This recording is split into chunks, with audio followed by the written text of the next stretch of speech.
In the basement of a nondescript federal building 3 blocks from the Capitol, there is a room that smells eternally of ozone and scorched ink. In the center of this room sits a heavy-duty industrial shredder, a machine capable of turning a 1,000-page dossier into unreadable confetti in less than 60 seconds. For 6 years, Arthur Penhaligon was the man who fed the machine.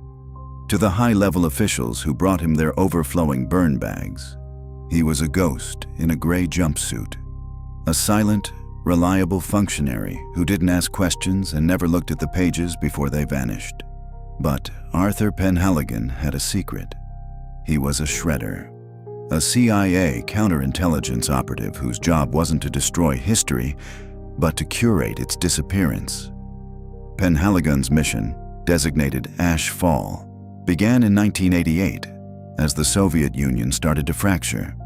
Langley knew that as the old guard fell, a desperate scramble to erase the paper trail of decades of illegal operations would follow. They needed someone at the very end of the line, the last person to touch the evidence before it became ash. Arthur was chosen for his photographic memory and his background in forensic accounting. He spent years building a reputation as a man who loved the furnace more than people, a lonely bachelor who lived in a basement apartment in Foggy Bottom and spent his nights cleaning the blades of his machines with obsessive care. Arthur Penhaligon's apartment in Foggy Bottom was not a home. It was a secondary archive. The walls were lined with shelves of books on chemical engineering, paper manufacturing, and the history of ink. But behind the rows of academic texts lay his true work. In the center of his living room, under a high-intensity lamp, Arthur spent his nights doing the impossible, reassembling the confetti. The photograph he had rescued from the lead-lined bag was the catalyst. It sat on his desk, encased in a protective sleeve, a constant reminder that some things were designed to survive the end of the world. But the photo was only a piece of the puzzle. To understand the why, Arthur needed the who and the how. He began to smuggle out small handfuls of shredded paper from the State Department's bins, strips of paper that were less than 2 millimeters wide. His method was a masterclass in patience.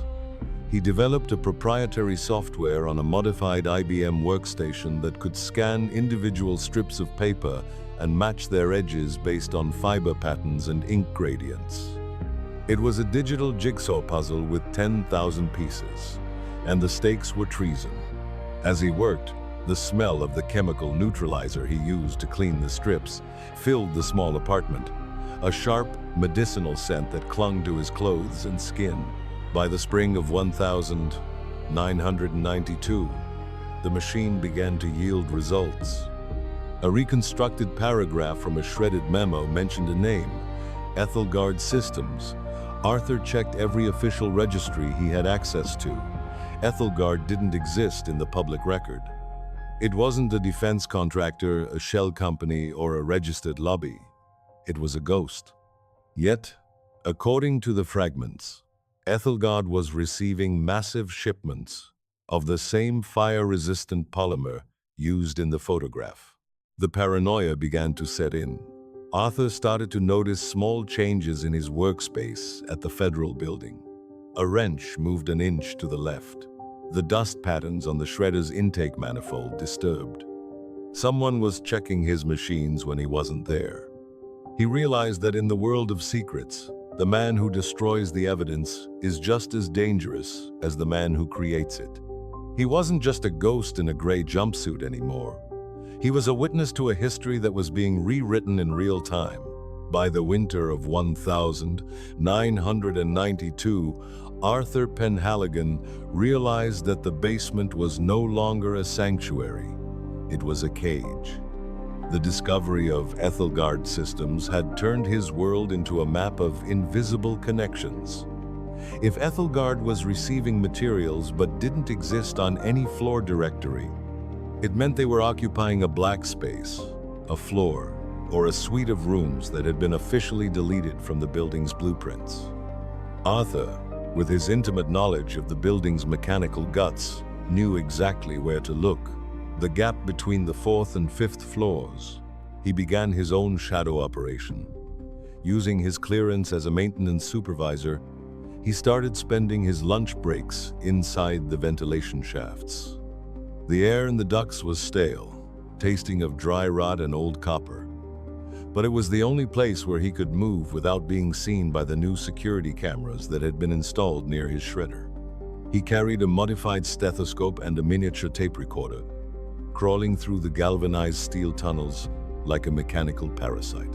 In the shaft above the 4th floor, he found it. A section of the ductwork had been reinforced with acoustic dampening foam, a high-end material designed to prevent sound from escaping.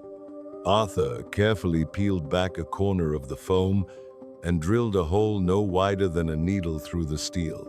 He pressed his ear to the stethoscope. What he heard wasn't the sound of a government office. There were no typewriters, no ringing phones, no idle chatter. Instead, there was a rhythmic, high-pitched whine, the sound of high-speed industrial printers working at a scale he had never encountered. Through the tiny hole, he caught glimpses of the room below. It was filled with rows of machines, but they weren't printing memos. They were printing what looked like currency, but the colors were wrong, and the symbols were unfamiliar. He realized then that Ethelgard Systems wasn't just a ghost company, it was a ghost mint. They were manufacturing a parallel economy, a financial infrastructure for a world that hadn't been born yet. And the fire-resistant polymer he had found in the photograph, it wasn't for evidence. It was the substrate for the money itself. The realization was a physical blow. Arthur retreated into the darkness of the shaft, his heart hammering against his ribs. He wasn't just watching the destruction of the past anymore. He was witnessing the fabrication of a future that bypassed every democratic institution in the country. As he crawled back toward the basement, he heard a sound that froze his blood, the metallic clatter of a ventilation grate being opened just a few yards behind him. He wasn't the only one in the walls. The sound of the ventilation grate opening behind him was not a mistake. It was a signal. Arthur Penhaligon froze, his breath hitching in his throat. In the narrow, lightless confines of the duct, he was a cornered animal. He didn't turn around. He knew that in this space, movement was noise. Instead, he reached into his jumpsuit pocket and pulled out a small canister of industrial lubricant he used for the shredder blades. He sprayed it behind him, coating the floor of the shaft in a slick, frictionless layer, then scrambled forward with a desperate, silent intensity. The man behind him was a cleaner, a specialist in internal security who moved with a terrifying, practiced fluidity. Arthur could hear the soft scrape of tactical gear against metal, getting closer. He reached a vertical junction where the ducts met the main exhaust flue of the building's incinerator. This was the heart of his domain. He knew the thermal cycles of the furnace better than his own heartbeat. He checked his watch. 2:14 p.m. The afternoon burn cycle was about to begin. Arthur didn't climb down. He climbed up toward the roof, wedging himself into a narrow bypass valve designed for emergency pressure release. As the massive industrial burners ignited 3 floors below, a roar of heat and carbon began to rise through the central flue. The temperature in the ducts spiked instantly. Arthur reached for the manual override lever of the main damper, the heavy steel plate that controlled the direction of the smoke. With a grunt of exertion, he slammed the lever into the closed position. The effect was immediate and catastrophic for the building's upper floors. Instead of exiting through the roof, the thick, acrid smoke from the morning's classified burn bags was forced back through the ventilation system. Within seconds, the black space on the hidden floor was flooded with a blinding, toxic fog of vaporized ink and synthetic polymer. Alarms began to scream. Arthur heard his pursuer cough a wet, ragged sound, followed by the frantic clatter of someone trying to find an exit in a maze of soot. Arthur didn't wait to see if the man survived. He used the chaos to drop down a secondary service chute, landing in the soft, warm ash of the primary collection bin in the basement. He was covered in soot, his lungs burning, but he was back in the shadows. Arthur Penhaligon stood in the center of his basement office, the air still vibrating from the distant screams of the building's alarms. He was a man made of ash. The soot on his skin felt like a second uniform, a permanent marking of the world he was about to leave behind. He knew the backflow would only buy him minutes. The cleaners would eventually vent the smoke, and when they did, they would trace the manual override back to the basement. His life as a ghost in a gray jumpsuit was over. He walked to his primary shredder, the machine that had been his only companion for 6 years. He didn't turn it on. Instead, he opened the maintenance panel and reached into the internal gears. From a hidden compartment in the lining of his boot, he pulled out the fire-resistant photograph and the reconstructed fragments of the Ethelgard memo. He didn't destroy them. He used a high-strength industrial adhesive to fix them to the inside of the shredder's main drive shaft, a place no one would look unless the machine suffered a catastrophic mechanical failure. He then took a small handheld engraver and etched a single string of numbers into the metal casing of the motor. The coordinates to his apartment in Foggy Bottom and the password to his encrypted IBM workstation. He was leaving a trail, not for the authorities, but for the next shredder. He was ensuring that the record would never truly be corrected, only passed from one silent witness to another.